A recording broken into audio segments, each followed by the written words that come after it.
A kívánságok varázslatos kútja. Egyszer volt, hol nem volt, egy napsütötte szombaton, egy kedves család érkezett a Ramskir házba. A család tagjai, a kislány Emily, az öccse, Sam, apukájuk, John, az anyukájuk, Amy és a kiskutyájuk, Bundás. Izgatottak voltak a hétvégi kirándulás miatt, különösen Sam és Emily, akik felfedezni vágytak a ház előkertjét. Amint megérkeztek és kipakoltak, a gyerekek és Bundás a kertben kezdtek szaladgálni. Hamarosan felfedeztek egy kis fából készült kutat az előkert közepén.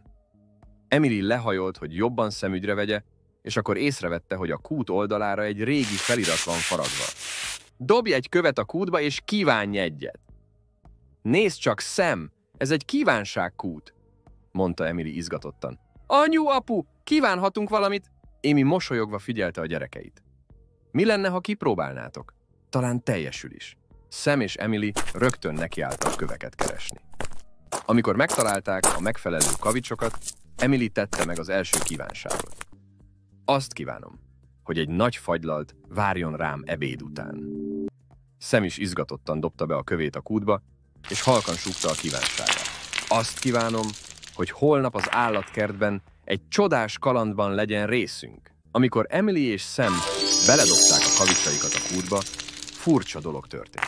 A kavicsok koppanva értek a kút aljára. Nem víz volt ott, hanem valami különlegesebb. A kívánságok.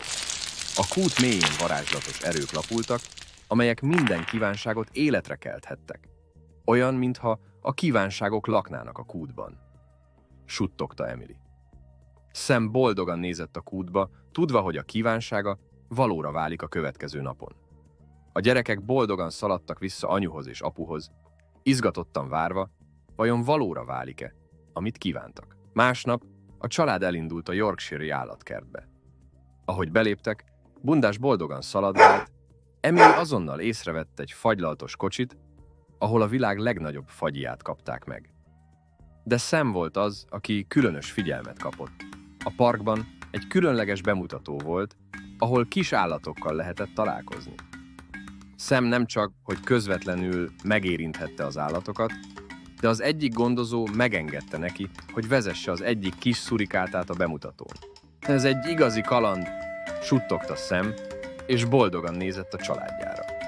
És így a Ramskir ház varázslatos kívánságkútja még egy napra különlegessé tette a család hétvégéjét.